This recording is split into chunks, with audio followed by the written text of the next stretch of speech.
හැමදාම සාදරයෙන් පිළිගන්නවා අපි ජෙන් පැරඩයිස් YouTube channel එකත් එක්ක එකතු වෙලා ඉන්න මගේ යාළුවන්ව.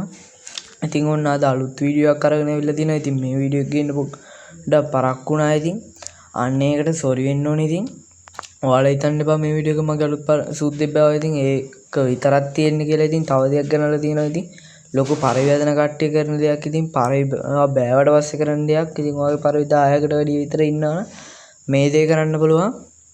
ඉතින් හැමදාමත් ඔය කියන්න ඕනේ අපේ වීඩියෝ බලනවා අපේ වීඩියෝ මේ වීඩියෝ එක හොඳයි කියලා හිතනවා ලයික් එකක් දාලා මේ වීඩියෝ එක ගැන කමෙන්ට් එකක් දාගෙන යන්න. වගේම ඉදිරියට ගේන්න ඕනේ වීඩියෝ මොනවද කියලාත් කමෙන්ට් දාගෙන යන්න. ඉතින් කමෙන්ට් දාලා තියෙන වීඩියෝ හැම එකක්ම අපි ගේනවා. ඉතින් අනිත් දේ තමයි හැමදාමත් වගේ කියන්න තියෙන්නේ අපේ YouTube channel එක subscribe කරලා නැත්නම් අනිවාර්යයෙන්ම subscribe කරලා මේ bell notification එක තියෙනවනේ ඔන්නෝක all කියන එකම දාලා තියාගන්න. මොකද ඉතින් එතකොට අපි ගේන වීඩියෝ කෝල් ළඟටම ගෙන්නවා ගැන මේකවත් තියෙනවා. ඉතින් කියන්න ඕනේ අනිත් දේ තමයි අපේ සබ්ස්ක්‍රයිබර්ස්ලා 950ලා තියෙනවා. ඉතින් ඒකට තෑන්ක්ස් කරන්න ඕනේ. ඉතින් 10 ගානට තව ටිකයි තියෙන්නේ. ඉතින් කලින් වීඩියෝ එකේදී කමෙන්ට් එකක් දාලා අහලා තිබ්බා මේ පේන පරවෙ දිග නෙමෙයිද හොඳ පරවෙ ලෙසින්ම තෝරන ආකාරය කියලා. අන්න ඒ වීඩියෝ එකේදී කමෙන්ට් එකක් දාලා අහලා තිබ්බා. ඉතින් මේ කොහොමද මේ ඔය පේන්නේ පරවෙ ඔය පරවෙ දිග නෙමෙයි ලෙසින්ම හොඳ පරවෙ තෝරන ආකාරය කියන වීඩියෝ එකේ ඔය පේනවනේ පරවෙ අන්නේ දාලා තියෙන පරවියගේ වංශය අහලා තිබ්බා. ඉතින් කමෙන්ට් එකක් දාලා අන්නේ වංශය ඉතින් කියනවා මේ වීඩියෝ එකේදී. හරි ඉතින් දැන් පෙන්නන ඔය ඉන්නේ ඔන්න ඔය පරවිය තමයි ඒ විදිහට ඔයාලා අහලා තිබ්බේ වර්ගයේදී. වංශය ඇත්තටම ඒක මම දන්නේ නැහැ. ඔය පේන මහ ජෝඩුවක්. ඕකේ මහතර වගේ ඉන්න කුරුල්ලා ඉතින් ඔන්න ඔය ජෝඩුවෙන් ආපු පැටියෙක් තමයි. ඉතින් ඒ මහසතාගේ පැටියගේ දෙන්නගෙම ඉතින් පෙන්ද වක්‍ර වෙලා වගේ තියෙනවා. ෆෑන්ඩේල් හදන්න තමයි මම හිතාගෙන ඉන්නේ. ෆෑන්ඩේල් 2 ස්ටෙප් එකේ තමයි ඉන්නේ. ඉතින් මුගේ වර්ගය ඉතින් දන්නවනම් ඔයාලා පල්ලෙන් කමෙන්ට් එකක් දාගෙන යන්න දන්න කෙනෙක් ඉන්නවනම් හරියනම් අපි වැඩි කතාවක් නැතුව යමු අපේ වීඩියෝ එකට.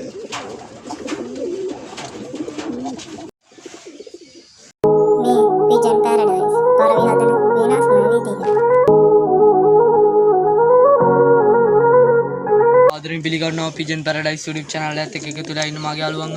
ඉතින් ඔයාලා හිතන්න එපා මේකෙදි මේ මගේ බාප්පරවිය ගැන විතරක් කියනවා කියලා. තව කාරණාවක් කියන ඉතින් පරවි බාලේ ඉවර වෙලා කරන්න ඕන දෙයක්. වාගේ පරවි ගොඩක් වගේ මම 10ට වැඩි ඉන්නවනම් ඉතින් 10ට වැඩි ඉන්නවනම් ඉතින් මේ වගේ දෙයක් කරන්න පුළුවන්. හරි ඉස්සෙල්ලාම යන්කෝ කතාවට මම ඉතින් බාහන විදිය ගේන්න බැරි වුණේ. ඉතින් ඊයේ රෑ තමයි ඉතින් පරවිය බාලා ඉඳී හවස මං කූඩුව බලන්නෙද්දි මම දැක්කා මගේ පරවි තුන් දෙනෙක් කුඩ යනවා. මම හිතුවේ නෑ හදන්න කියලා. ඊට පස්සේ පැය දෙකකට විතර පස්සේ තමයි ආවේ. ඉතින් මම ඒක බැලුවේ නෑ වැඩිපුර බලන්නද මම ඉතින් හවස කූඩුව වහන්න ඇද්දි තමයි දැක්කේ මූ බාලා ඉන්නවා. ඉතින් මේ හින්දා වීඩියෝ එක කරන්න බැරුණා රෑනේ කරවලනේ. ඒ හින්දා තමයි අනිත් දවසේ හවස පරවි ටික ඇරලා මේ වීඩියෝ එක ගත්තේ. මෙන්න ඉතින් ඉන්නවා පරවියා. මම නම් හිතන්නේ මූ කිරිල්ලියා මූ නම් නෝමල් එකෙක්නේ. වෙන වංශයක් තියෙනවා නම් මුට දන්න කට්ටිය පල්ලෙන් කමෙන්ට් කරගෙන යන්න. හරි මම ඊළඟට කියන්නම් පරවි බාලා ඉවර වෙලා ඔයාලගේ පරවි 10ට ගොඩක් ඉන්නවා නම් කරන්න ඕනේ දෙයක්. ඒ කියන්නේ ටේප් කරන්න ඕනේ නැහැ. පළවෙනියටම කියන්නම් පරවි 10ට වැඩියෙන් ඉන්නවනම් මේක කරන්න ඕනේ. 10යි 20යි අතර පොඩ්ඩක් සැලකිලිමත් වෙන්න ඉතින් සමහර වෙලාවට මේ වැඩේ අසාර්ථක වෙන්න පුළුවන්. 20ට වැඩියෙන් ඉන්නවනම් ඉතින් ඔයාලා කරාට ප්‍රශ්නයක් නැහැ. මාත් කරනවා. ඉතින් අයියා කෙනෙක් තමයි මට මේ කිව්වේ. හරියන් අපි මුලින්ම කතාවට පළවෙනියටම කරන්න ඕනේ දේ තමයි ඔයාලා පරවි දැන් හිතමුකෝ ඔයාලගේ කූඩුවට පරවි පැටියෙක් බානවා. ඒ කියන්නේ මං පස්සේ වෙන්නනම් බාපයෝ මේ ඉන්නව නේද කොණ්ඩෙක් ඔය. ඔය ඉන්නේ කොණ්ඩේ. අන්න ඕකත් ඉතින් පැටියා කාලේ මං කූඩුවට බාපියකින් මං අරගත්ත එකෙන් නෙමෙයි. ඉතින් පැටියා කියන්නේ සාමාන්‍යයෙන් ලොකු වෙලා කූඩුවෙන් එළියට බහලා කෑම කන්න පටන් අරන් මාසයක් සති දෙකක් ඒ වගේ ඇතුළත ඉන්දියට අවුලක් නැහැ. අන්න ඒ වගේ පැටව ඉතින් කැරකිලා කූඩුවට ඔහෙන් මෙහෙන් එනවා. අන්න ඒ වගේ පැටවුන් ඉතින් ඔයාලා ටේප් කරන්න යන්න හොඳ නැහැ. ටේප් කරන්න නේද කියලා බලන්න ඔයාලත් හරියයි. හැබැයි ඉතින් 20ට 15ට වගේ වැඩියෙන් ඉන්න ඕනේ වගේ පරවි. ඔයාලත් හරියයි මටත් හරියා. ඉතින් අනිත් දේ තමයි ඊට පස්සේ ඒක try කරන්න ඕනේ. පැටවුන් try කරලා ඔයාලා හරි ගියොත් එහෙම මේ වැඩේ ටේප් කරන්න නැතුව දවස් දෙකක් කරලා බය කරන්න නැති විදියන ඌ නිකම් උරු වෙනවා. මගෙත් ඉතින් එහෙම පරවි ඉන්නවා. අනිත් එක තමයි ඔයාලා ඊළඟට කරන්න ඕනේ දේ තමයි පැටවුන්ට හරි ගියොත් එහෙම ඒක try කරන්න ඕනේ වල් මහසත්තුන්ට. ඔය පේනවා වගේ නිකම් වල් මහසත්තුන්ට try කරන්න පටන් ගන්න ඕනේ ඒක. ඔය පේන්නේ අන්න ඒ වගේ වල් මහසත්තුන්ට try කරන්න ඕනේ. ඊට පස්සේ කරන්න ඕනේ දේ තමයි ඒක මේ වගේ සුදු මහසත්තුන්ට normal ටයිමින් නැතුව නිකන් normal පරවින් try කරලා බලන්න ඕනේ. මූව නම් ඉතින් මම ටේප් කරා. ඇයි දන්නවද? මම තාම සුදු මහසත්තුන්ට ඒ ක්‍රමේ try කරන්න ගියේ නෑ. තාම මම කරගෙන යන්නේ වල් මහසත්තුන් විතරයි. ඉතින් මහසත්තු පෙන්නන්නම් ඔය ඉතින් යටම ඉන්නවා පේනවා ඇති කිරිල්ලියක්. ඔන්න ඔය පැත්තේ යට පැත්තේ ඔය පේනව නේද? ඕකත් මං එහෙම බාගත්ත එකෙක් ඉතින් වල් මහසතෙක්. ඒක බිත්තරක් දාලා තියෙනවා අර මුල්ලේ පෙන්නන්න. ඉන්න විනාඩිය. ඔන්න ඉතින් පේනවා ඇති. එක මුලේ දාලා ඒ කියන්නේ එක බිත්තරේ දාලා තියෙන්නේ. ඔය මුලේ හතරෙන් මුලේ තියෙනවා. පේනවා ඇති.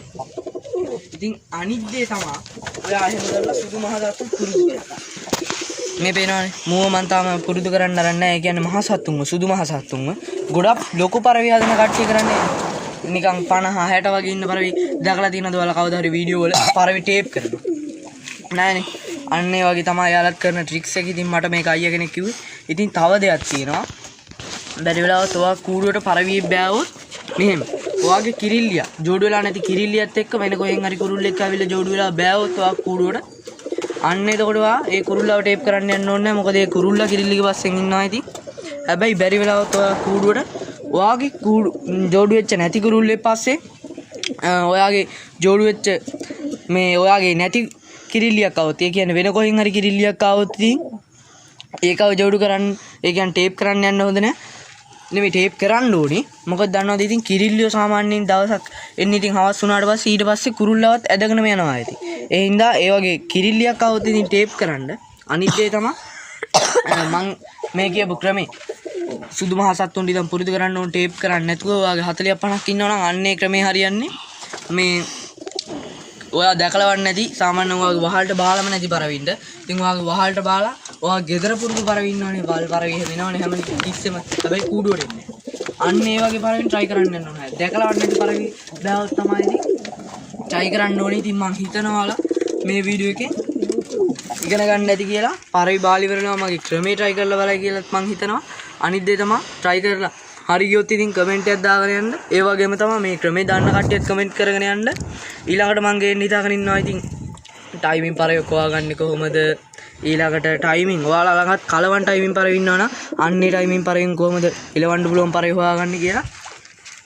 අනිත් එක තමයි පරවි බෙහෙතුත් ගේනවා ලෙඩ වලට. තව දෙයක් කියන්න ඕනේ. ඉතින් මම මේ වීඩියෝ ඊළඟට ගේන්න හිතුවා. අනිත් වීඩියෝත් ගේනවා. මෙන්න මේ දැන් කියන්නේ වීඩියෝ එක මම ගේනවා. ඉතින් ගොඩක් කට්ටිය ඉතින් කියන්නේ දුරතැන් වලින් පරවි ගේනවා බානේවනි. මම මේ වීඩියෝ එකත් ගේනවා. ඊට කලින් ගේනවා ඔයාගේ වහල්ට පරවි හැමතිස් වෙනවනම් අන්නේ පරවි බාන්න පුළුවන් ආකාර තුනක් මම දන්නේ ඉතින් තියෙනවා. ඒක ආකාර තුන මම ඊළඟ වීඩියෝ එකෙන් ගේනවා. මේ වීඩියෝ එක ගේන්න නම් පොඩ්ඩක් වෙලා ගියයි. ඒ හින්දා ඊළඟ වීඩියෝ එකම දවසක් හෝ දවස් දෙකක් ඇතුළත අනිවාර්යෙන් ගේනවා. එහෙනම් අපිත් එක දිගටම රැඳිලා ඉන්න කියලා කියනවා. එහෙනම් වැඩි කතාවක් නැතුව අපි මේ වීඩියෝ එක ඉවර කරමු.